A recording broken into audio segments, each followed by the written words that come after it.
Hello students, তোমরা কেমন আছো? আশা করি তোমরা সবাই ভালো আছো। আমিও ভালো আছি। হ্যাপি নিউ ইয়ার তোমাদের সকলকে জানাই। আজকে আমি তোমাদের সূচকের ধর্মাবলী এবং সূচকের অঙ্কগুলো সম্বন্ধে ডিটেলে ভালো করে বুঝিয়ে দেবো। আশা করি তোমরা বাড়িতে ভালো করে বুঝে নিতে পারবে। আর যদি তোমাদের কোনো অসুবিধা হয় অবশ্যই আমাকে কমেন্টস করে জানাবে। তাহলে শুরু করা যাক। আজকে আমি তোমাদের সূচকের সাধারণ ধারণাগুলো সম্বন্ধে আগে বলে দেব। ধরো কোনো সংখ্যাকে সূচকের আকারে প্রকাশ করতে হবে। ধরো আমি প্রথমে 125 সংখ্যাটা নিয়েছি। তাহলে তোমরা উৎপাদক বিশ্লেষণ করা শিখেছো। 125-এর আগে উৎপাদকে ভাঙাবে, 125টাকে উৎপাদকে ভাঙাবে। তাহলে প্রথমে দেখো 5 দিয়ে ডিভাইড করলাম, 25 হলো। আবার 5 দিয়ে ডিভাইড করলাম, 5 হলো। তাহলে 125টাকে যদি আমি সূচকের আকারে প্রকাশ করি তাহলে কীভাবে লিখবো? 125 = 5 × 5 × 5 = 5 টু দি পাওয়ার 3। আবার ধরো 64 একটা সংখ্যা, এটাকে আমি সূচকের আকারে প্রকাশ করতে চাইছি। তাহলে এটাকে উৎপাদকে ভাঙাবো।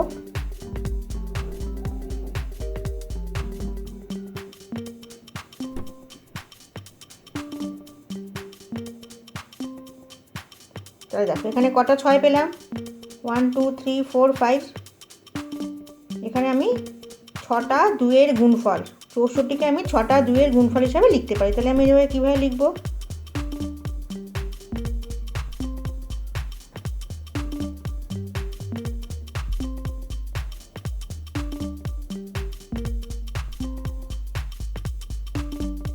টু টু দি পাওয়ার 6। তাহলে এইভাবে কোনো সংখ্যাকে যদি আমি এইভাবে প্রকাশ করতে পারি, একই সংখ্যার গুণফল হিসাবে লিখতে পারি, তাহলে আমি সেটাকে এইভাবে প্রকাশ করাটাকে বলে সূচকের আকারে প্রকাশ।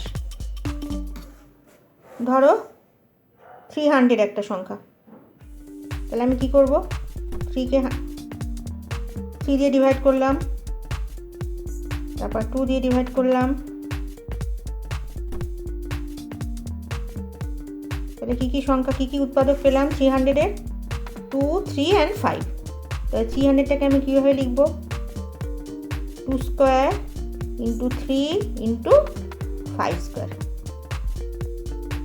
তাহলে এইভাবে আমি এটাকে প্রকাশ করতে পারলাম।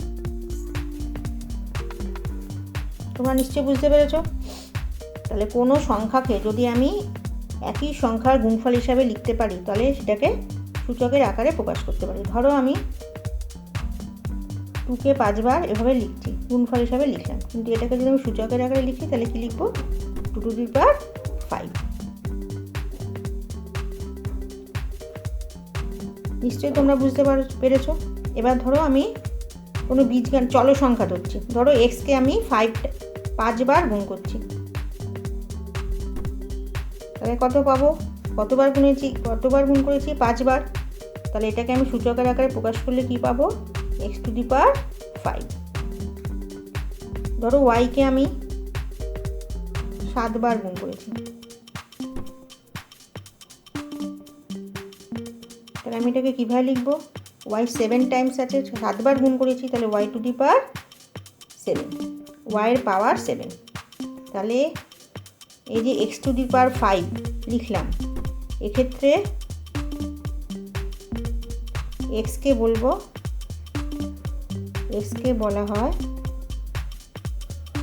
নিধান বা বেস, আর 5 হলো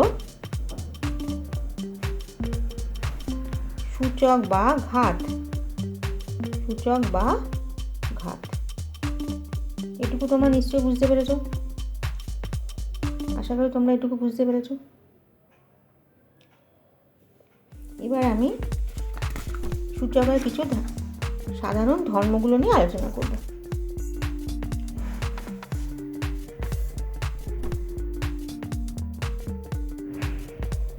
ধরো xm × xn, x to the power m × x to the power n, সেটাকে কীভাবে লেখা যায়? x to the power m plus n। ধরো উদাহরণ সাহায্যে বোঝালে কি করব? ধরো 2 to the power 3 × 2 to the power 4। আমি গুণ করছি। 2 টু দি পাওয়ার 3 মানে 2কে 3 বার গুণ করা, 2 টু দি পাওয়ার 4 মানে 2কে 4 বার গুণ করা।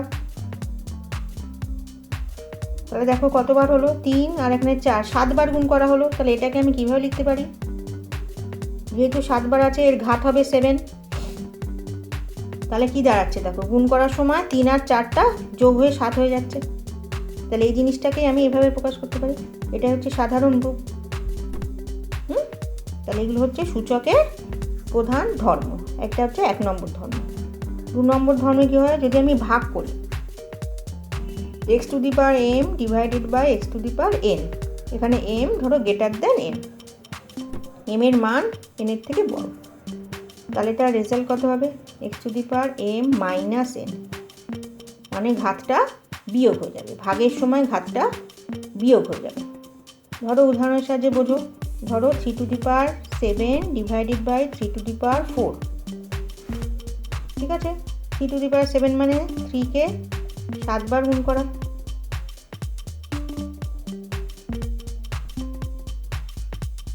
3 টু দি পাওয়ার 4 মানে 3কে 4 বার গুণ করা। তাহলে দেখো এখানে ওপর নিচে কেটে যাচ্ছে, 4টে 3 কেটে যাচ্ছে, কটা 3 থাকছে? 1 2 3, 3টে 3 থাকছে। তাহলে এটাকে যদি আমি সূচকের আকারে লিখি তাহলে কি লিখবো? 3 টু দি পাওয়ার 3। তার মানে কি দাঁড়াচ্ছে দেখো, 3 to the power 7 divided by 3 to the power 4 মানে কি, পাওয়ারটা দেখো 7 মাইনাস 4 মানে 3 হয়ে গেল। তাহলে কি হলো, ভাগের সময় কি হয়, ঘাত বিয়োগ হয়ে যায়, গুণের সময় গুণের সময় ঘাত যোগ হয়ে যায়। বুঝতে পারলে তোমরা?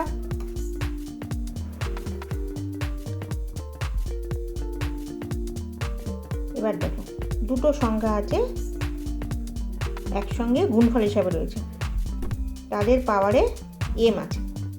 তাহলে এটার ভ্যালু কত হবে? এটা is equal to x to the power m y to the power m। তার মানে x y whole to the power m is equal to x to the power m into y to the power m। ধরো এরকম আছে 6 whole to the power 5, তাহলে 6টাকে আমি কি লিখতে পারি? 2 ইন্টু 3। তাহলে কি হবে, এটার রেজাল্ট কত হবে? 2 to the power 5 into 3 to the power 5। তাহলে এটা হচ্ছে তৃতীয় ধর্ম। তোমরা নিশ্চয়ই বুঝতে পেরেছ। ঠিক একই জিনিস যদি ভাগের ক্ষেত্রে হয়, যদি নিধানের মধ্যে কোনো ভাগ থাকে, নিধানটা ভাগের আকারে থাকে, এখানে আগেরটা যেমন নিধানটা গুণের আকারে রয়েছে, নিধানে দুটো সংখ্যার গুণফল হিসাবে রয়েছে, ঠিক এখানে কি হচ্ছে, নিধানটা দুটো চলসংখ্যার ভাগফল হিসাবে রয়েছে। তাহলে আমি কী হবে রেজাল্টটা তোমরা নিশ্চয়ই বুঝতে পারছো কী হবে, x to the power m by y to the power m। আশা করি তোমরা বুঝতে পেরেছো। ধরো এরম আছে 2/3 হোল টু দি পাওয়ার 4, তাহলে এটার রেজাল্ট কত হবে? 2 to the power 4 divided by 3 to the power 4। আশা করি তোমরা বুঝেছো।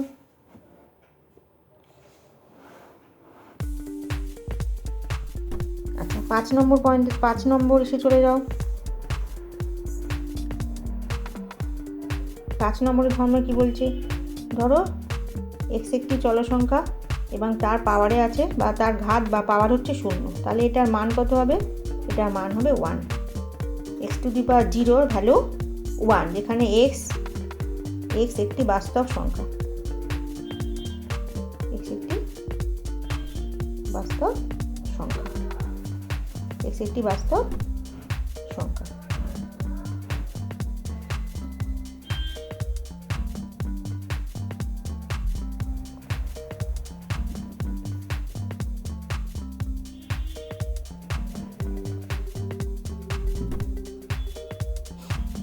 আচ্ছা 6 নম্বরের ধর্মে চলে যাচ্ছ, তার মানে এখান থেকে আচ্ছা এই 5 নম্বর ধর্ম থেকে আমি কি বুঝতে পারছি, x এর ভ্যালু যাই হোক না কেন, ধরো 2 to the power 0 value 1, 3 to the power 0 value 1, 4 two the power 0 value 1, মানে নিধানে যাই থাকুক না কেন তার ভ্যালু সবসময় 1 হবে।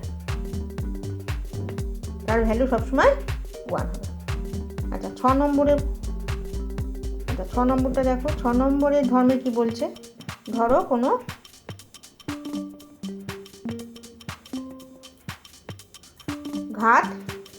ঘাত নেগেটিভ আছে বা ঘাতের ভ্যালুটা নেগেটিভ, সেক্ষেত্রে কি হবে, এটার ভ্যালু কত হবে 1 বাই ধরো x to the power minus m, এটার ভ্যালু কত হবে x to the power 1 by x whole to the power m।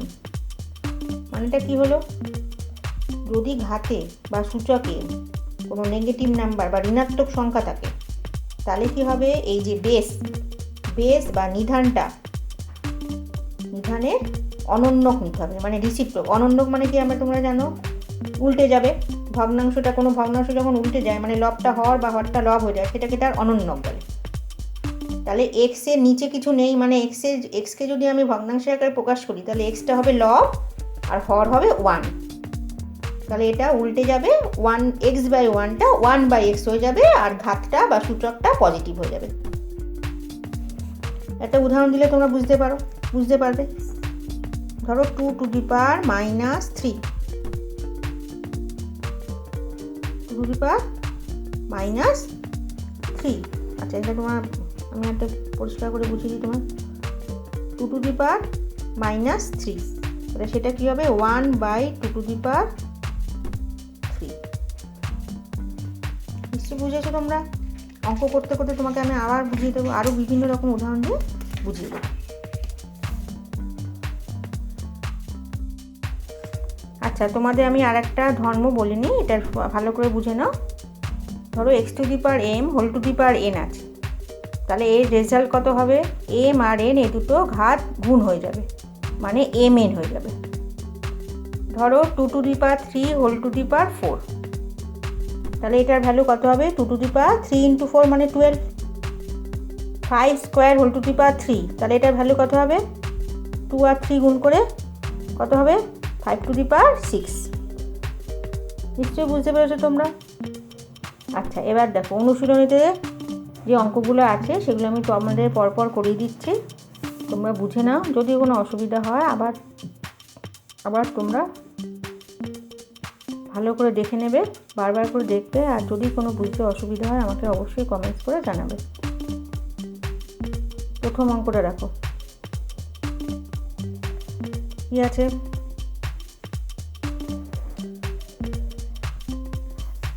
এখানে দেখো 5।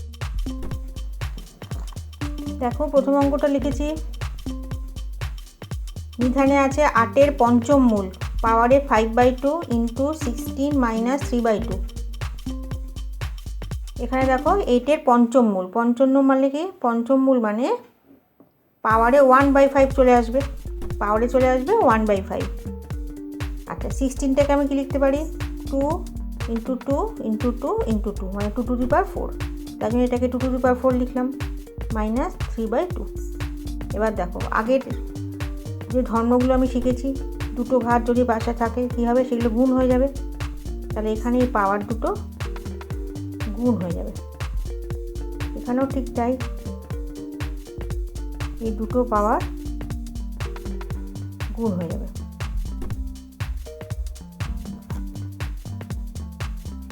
পরে এবার কী করবে, পাওয়ার দুটোকে গুণ করবে, তাহলে কত হলো দেখো, 8-এর পাওয়ারে আসলো half into 2 to the power 3 আর -3 আর 2 ইন্টু করে -6।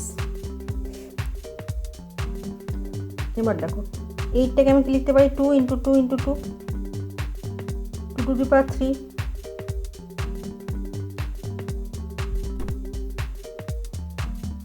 আবার এখানে 3 আর গুণ হয়ে যাবে, 3/2 হয়ে যাবে, হয়ে গেল। দেখো এবার আমি কি করব, যে দুটো সংখ্যা আছে প্রত্যেকটা নিধানেই 2 আছে এবং সেই দুটোকে গুণ করা হয়েছে, তাহলে কী হবে, গুণ করার সময় ঘাত দুটো যোগ হয়ে যায়, তাহলে এখানে এই দুটো যোগ হয়ে যাবে। তাহলে কি লিখব, 3/2 - 6। যেহেতু এখানে -6 আছে তাই -6 লিখলাম, +6 থাকলে +6 লিখতাম, মানে ঘাতগুলো যোগ হয়ে যাবে, মানে চিহ্ন কিছু পাল্টাবে না, প্লাস থাকলে প্লাস হবে, মাইনাস থাকলে মাইনাস হবে। এবার দেখো এটার মান বার করব। তাহলে লসাগু হলো 2, কারণ 6-এর নিচে 1 আছে, লসাগু হলো 2, 1 আর 2 এর লসাগু হলো 2। যেভাবে দুটো ভগ্নাংশ বিয়োগ করে সেভাবেই করবে। 2কে 2 দিয়ে ভাগ করবে, ভাগ করে কত হলো 1, 1 × 3 3, এর নিচে কিছু নেই মানে 1, 2কে 1 দিয়ে ভাগ করলে 2, 6 × 2 12। তাহলে হয়ে গেল 2⁻−9/2। মাইনাস কেন হলো নিশ্চয়ই বুঝতে পারছো, বড় সংখ্যার আগে মাইনাস আছে বলে মাইনাস আসলো, আর 12 থেকে 9 বাদ দিলাম 9 হলো। তাহলে এটাই হয়ে গেল ফার্স্ট অঙ্কটা, এটাই হয়ে গেল অ্যান্সার। তোমরা নিশ্চয়ই অঙ্কটা বুঝতে পেরেছো। যদি বুঝতে না পারো আমাকে অবশ্যই কমেন্টস করে জানাবে।